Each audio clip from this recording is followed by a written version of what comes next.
अब आपको सीधे लिए चलते हैं प्रधानमंत्री मोदी की बैठक में। केसेस कम होने के बाद अचानक से वृद्धि होने लगी है। आप सभी इन पर ध्यान दे रहे हैं।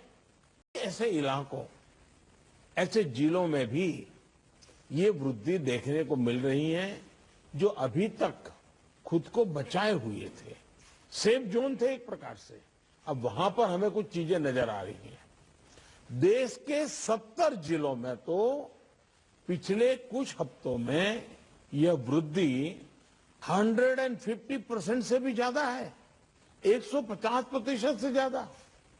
अगर हम इस बढ़ती हुई महामारी को यही नहीं रोकेंगे तो देशव्यापी आउटब्रेक की स्थिति बन सकती है।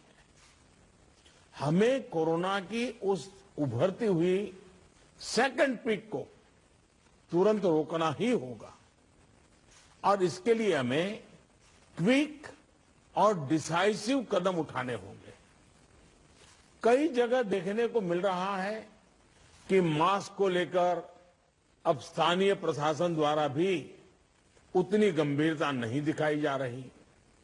मेरा आग्रह है कि स्थानीय स्तर पर गवर्नेंस को लेकर जो भी दिक्कत है उनकी पड़ताल, उनकी समीक्षा की जानी और उन दिक्कतों को सुलझाया जाना, ये मैं समझता हूं वर्तमान में बहुत आवश्यक है।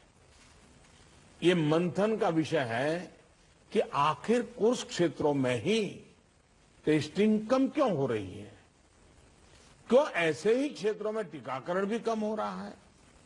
मैं समझता हूं कि ये गुड गवर्नेंस की परीक्षा का भी समय है। कोरोना की लड़ाई में हम आज जहां तक पहुंचे हैं उसमें और उससे जो आत्मविश्वास आया है, ये आत्मविश्वास, हमारा कॉन्फिडेंस ओवर कॉन्फिडेंस भी नहीं हो जाना चाहिए। हमारी ये सफलता लापरवाही में भी नहीं बदलनी चाहिए। हमें जनता को पैनिक मोड में भी नहीं लाना है। एक भय का साम्राज्य फैल जाए, ये भी स्थिति नहीं लानी है।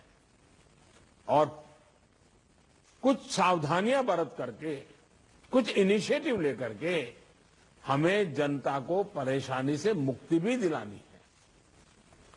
अपने प्रयासों में हमें अपने पुराने अनुभवों को शामिल करके रणनीति बनानी होगी। हर राज्य के अपने अपने प्रयोग हैं, अच्छे प्रयोग हैं, अच्छे इनिशिएटिव हैं। कई राज्य दूसरे राज्यों से नए नए प्रयोग सीख भी रहे हैं। लेकिन अब एक साल में हमारी गवर्नमेंट मशीनरी को नीचे तक ऐसी स्थितियों में कैसे काम करना, करीब करीब ट्रेनिंग हो चुकी है। अब हमें प्रोएक्टिव होना जरूरी है। हमें जहां जरूरी हो, और ये मैं आग्रहपूर्वक कहता हूं, माइक्रो कंटेनमेंट जोन बनाने का विकल्प भी किसी भी हालत में ढिलास नहीं लानी चाहिए। इस पर बड़े आग्रह से काम करना चाहिए। जिलों में काम कर रही पैंडेमिक जो रिस्पांस टीम्स को कंटेनमेंट और सर्वेलेंस एसओपीस, इसकी रीओरिएंटेशन की आवश्यकता हो, वो भी किया जाना चाहिए। फिर से एक बार 4 घंटे 6 घंटे के लिए बैठ करके चर्चा हो, हर लेवल पे चर्चा हो, सेंसिटाइज भी करेंगे, पुरानी चीजें याद भी करा देंगे और गति भी ला सकते हैं। और इसके साथ ही टेस्ट, ट्रैक और ट्रीट, इसको लेकर भी हमें उतनी ही गंभीरता की जरूरत है जैसे कि हम पिछले 1 साल से करते आ रहे हैं। हर संक्रमित व्यक्ति के कॉन्टेक्ट को कम से कम समय में ट्रैक करना और आरटी-पीसीआर टेस्ट रेट 70% से ऊपर रखना बहुत अहम है। हम ये भी देख रहे हैं कि कई राज्यों में रैपिड एंटीजन टेस्टिंग पर ही ज्यादा बल दिया जा रहा है और उसी भरोसे गाड़ी चल रही है। जैसे केरल है, उड़ीसा है, छत्तीसगढ़ है, यूपी है। मुझे लगता है कि इसमें बहुत तेजी से बदल की जरूरत है। इन सभी राज्यों में, मैं तो चाहता हूं देश के सभी राज्यों में हमें आरटी-पीसीटी टेस्ट और बढ़ाने पर जोर देना होगा।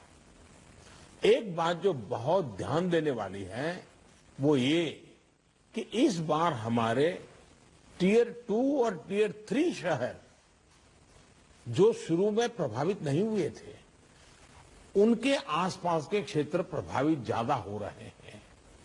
देखिए, इस लड़ाई में हम सफलतापूर्वक बच पाए हैं, उसका एक कारण था कि हम गांवों को इससे मुक्त रख पाए थे। लेकिन टियर 2, टियर 3 सिटी पहुंचा तो इसको गांव में जाने से देर नहीं लगेगी और गांवों को संभालना हमारी व्यवस्थाएं बहुत कम पड़ जाएगी। और इसलिए हमें छोटे शहरों में टेस्टिंग को बढ़ाना होगा। हमें छोटे शहरों में रेफरल सिस्टम और एम्बुलेंस नेटवर्क के ऊपर विशेष ध्यान देना होगा।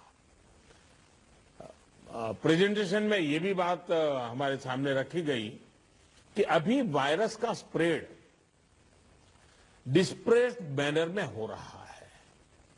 इसकी बहुत बड़ी वजह यह भी है कि अब पूरा देश ट्रैवल के लिए खुल चुका है। विदेशों से आने वाले लोगों की संख्या भी बढ़ी है।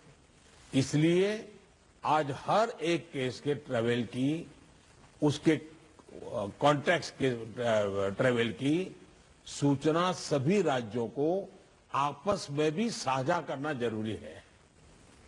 आपस में जानकारी साझा करने के लिए किसी नए मैकेनिज्म की जरूरत लगती है तो उस पर भी विचार होना चाहिए।